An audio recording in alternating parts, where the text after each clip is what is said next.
Il y a quelqu'un qui vivait avec son cousin. Il dit qu'ils sont cousins, mais ils sont amis. Depuis leur enfance, ils sont amis. Et donc, quand ils ont commencé à travailler, n'étant pas encore mariés, ils ont décidé d'habiter ensemble. Donc, ils ont pris un appartement et chacun avait sa chambre. Ils vont au boulot et reviennent. Mais il dit que son cousin, depuis il a eu du travail, il a changé. Chaque jour, quand il revient du service, ah, moi, on m'a donné tel avantage aujourd'hui, on m'a fait telle chose, on m'a fait tel ci et chez toi. Apparemment, on dirait que c'est pas trop ça dans ton travail. Hein. Apparemment, on dirait que je suis mieux payé que toi. Hein. Ma fiche de paye te dépasse. Hein. Tout le temps, tout le temps, tout le temps comme ça. Donc, il dit, ah, mon cousin, elle a vraiment changé. Hein. Pourtant, on est des amis. Il est tout le temps en train de développer un esprit de concurrence là. Et donc, il a vu que vraiment l'atmosphère n'était plus ça. Il se sentait plus bien. Il lui a dit, bon, ils vont se séparer. Mais ils se sont séparés gentiment. Lui, il est allé louer dans un autre quartier parce que juste après ça, il a fait son mariage et il s'est installé. Donc après, son cousin aussi a fait son mariage et il devait lui aussi s'installer. Bon, on ne sait pas si c'est une coïncidence, mais il est venu habiter dans le même quartier. Bon, ça peut arriver. Donc il s'est dit, bon, ils sont toujours amis, donc il s'est salué et tout. Lui, il a une voiture. Son cousin allait acheter sa voiture. Il s'est arrangé à acheter une voiture plus belle. Bon, il n'y a pas de problème. Lui, il avait plus de moyens. Donc quelqu'un peut acheter une voiture plus belle que toi. Hein? Mais c'est la suite là qui est inquiétante. Alors, il dit que là où il habite, son cousin n'est pas obligé de passer là pour aller au travail. Il n'est pas aussi obligé de passer là en revenant. Mais non, non, non. Tous les jours, il doit passer là. Bon, il s'est dit peut-être c'est pour le saluer. Mais non. Quand il gare, il klaxonne, il salue et il commence à causer. Ah, tu as vu ma voiture? Mais faut te débrouiller, toi, avoir une voiture pareille, hein, tu sais. Hein?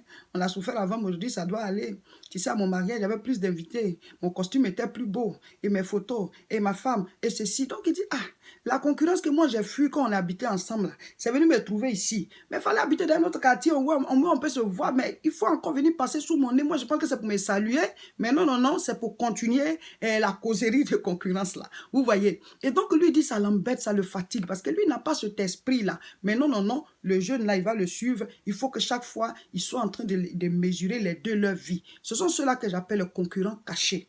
Il y a des personnes qui font de vous leur baromètre. C'est-à-dire que pour eux, réussir, c'est de vous dépasser. Donc, même quand vous vous éloignez, il se rapproche. Même quand il ne te voit plus, va aller sur ta page Facebook pour voir. Il est à quel niveau même? Il a apporté quoi aujourd'hui? Juste parce qu'il veut voir à quel niveau tu es. Pour lui, réussir, c'est te dépasser. Ce sont ceux-là les concurrents cachés. C'est comme une dame qui disait que chaque fois qu'elle portait un vêtement pour aller au travail, le jour suivant ou bien 2 jours après, sa collègue portait à peu près un vêtement pareil.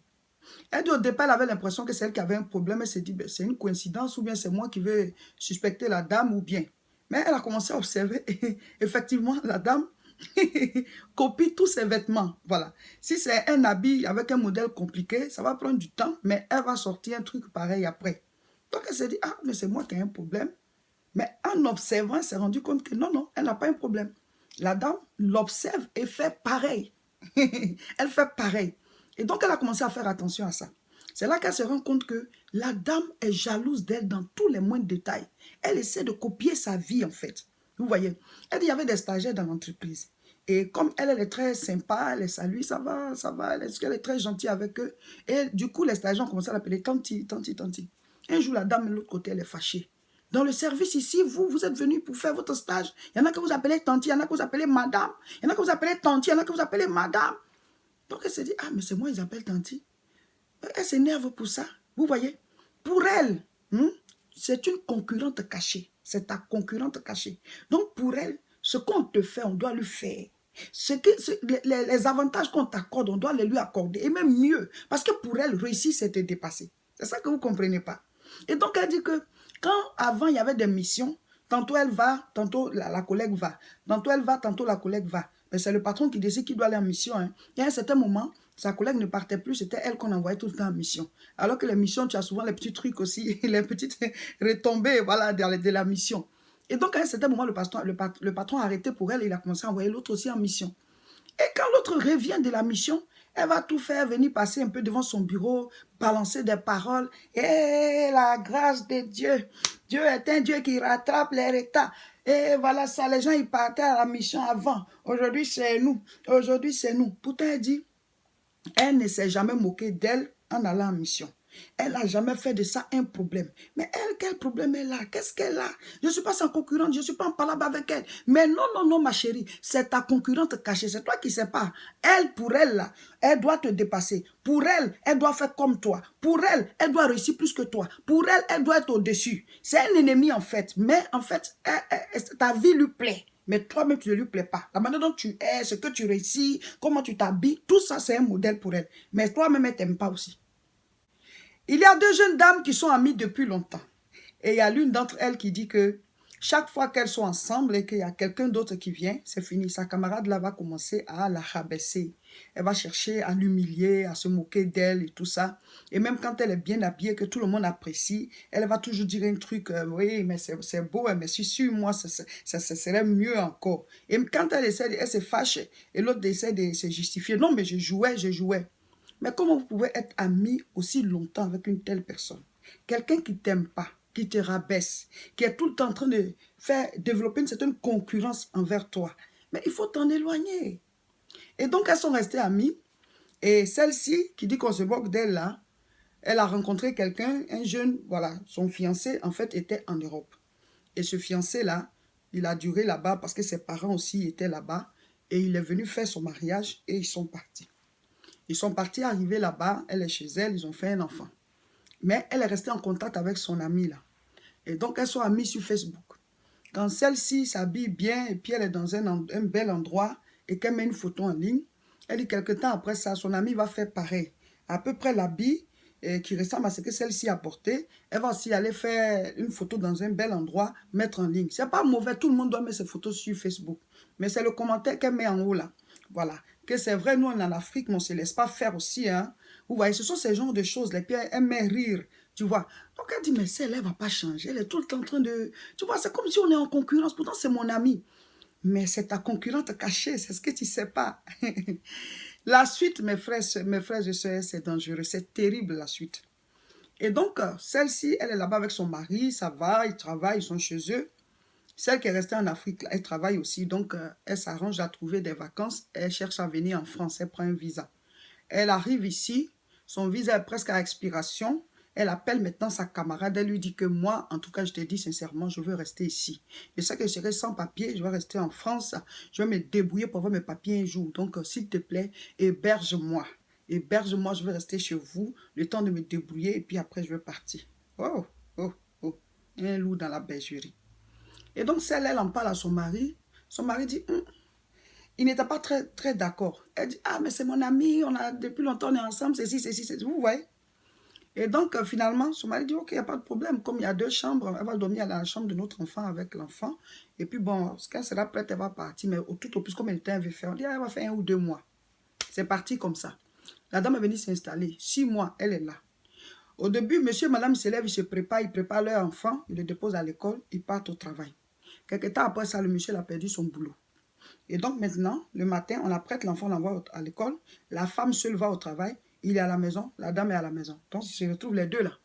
Quand elle quitte maintenant au travail, elle voit que son mari a commencé à changer. Il a commencé à dire des choses, mais toi, tu ne t'habilles pas bien, mais toi, ceci, cela. Donc, tout ce qu'elle disait au pays, maintenant, là, ton mari est devant elle. Ton mari reste à la maison.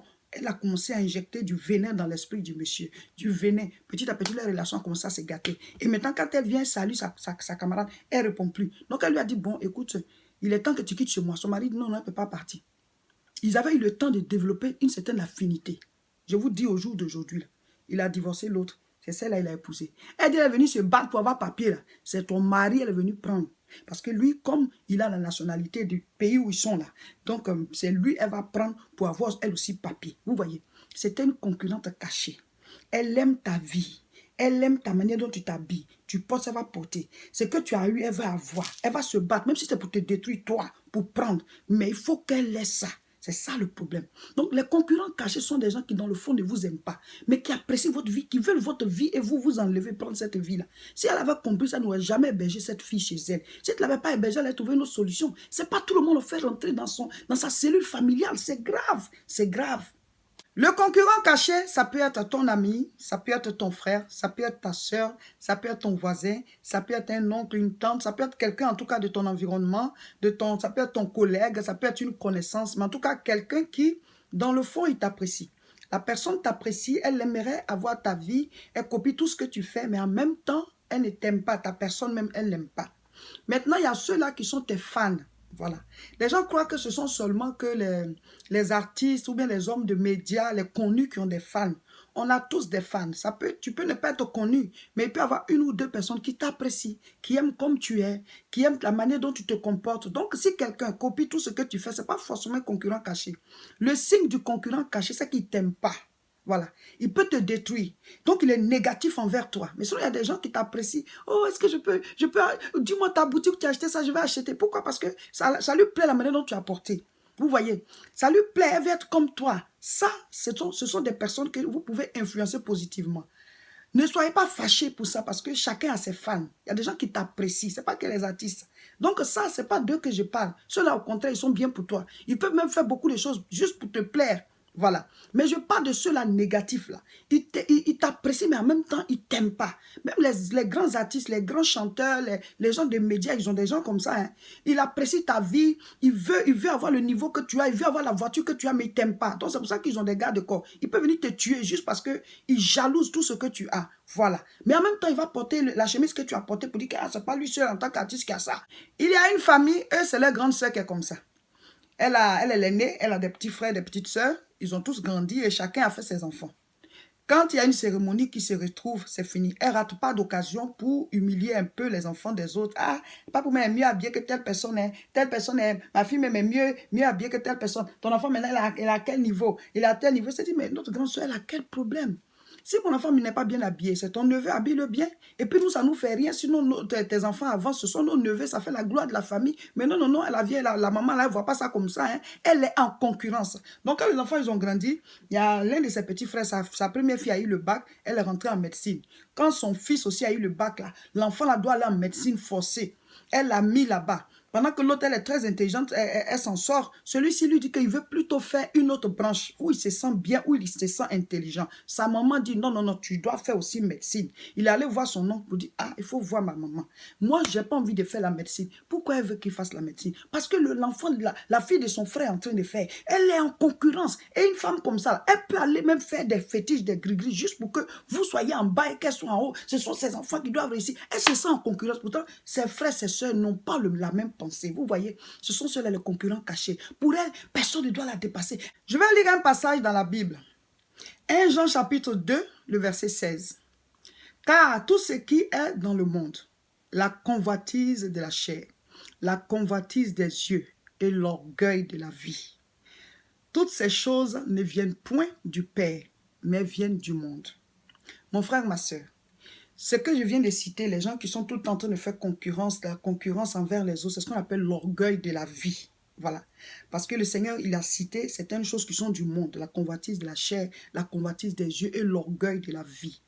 Certaines personnes ne savent pas ce que c'est. Il y a des personnes qui, dans la vie, elles veulent toujours être au-dessus des autres. Elles veulent toujours dépasser telle personne. Oui, c'est moi qui ai ça. Pour moi, même était mieux. Mon mariage même a réussi plus que pour telle personne. Ma robe de mariage était plus belle que pour telle personne. Oui, ma robe de mariage. Oui, mon foyer. Et ceci. C'est ça l'orgueil de la vie. Donc, il y a des personnes comme ça qui sont à fond dans la concurrence, à fond dans l'orgueil. Donc, la solution contre ces personnes, c'est que vous ne devez pas rentrer dans leur jeu. Souvent, vous m'appelez, vous dites que ça vous énerve. Non, ça ne doit pas vous énerver parce que au moins, vous avez colonisé quelqu'un. Vous avez colonisé au moins quelqu'un. La personne vous regarde pour avancer. Mais vous ne devez pas rentrer dans son jeu. Si la personne commence à faire de la concurrence, vous ne devez pas, vous aussi chercher à faire de la concurrence avec la personne. Et puis, vous ne devez pas rapprocher la personne. Vous devez faire attention, même si c'est votre frère, même si c'est votre soeur. Parce que la personne peut vous détruire. Parce que dans son esprit, réussir, c'est vous dépasser. Donc, si elle peut vous anéantir, ben, c'est à l'occasion, elle le fera. Hein. Donc, ce genre de personnes, vous devez vous en méfier. Ne fermez pas les deux yeux devant la personne. Il faut toujours garder un œil ouvert. Parce qu'à tout moment, la personne peut vous causer du tort. Quand on vous donne les enseignements comme ça, ce n'est pas pour que vous puissiez soupçonner tout le monde. Hein, parce que la Bible dit ne pas soupçonner le mal. Voilà, quand on vous donne les enseignements, c'est pour que vous puissiez avoir des arguments pour pouvoir détecter vite quelqu'un qui peut être une occasion de chute pour vous. Parce que souvent, certains signes sont sous vos yeux, vous ne les voyez pas et vous intégrez la personne à votre cellule familiale ou bien vous la rapprochez et seulement la personne vous détruit que vous vous rendez compte que oh, j'aurais pas dû la rapprocher. Mais souvent, il y a certains signes déjà qui sont là. Voilà, donc les enseignements, c'est pour que vous puissiez avoir le discernement, pas pour soupçonner. Pour suivre mes prochaines vidéos, abonnez-vous, cliquez sur j'aime ou alors sur s'abonner et puis partagez massivement cette vidéo.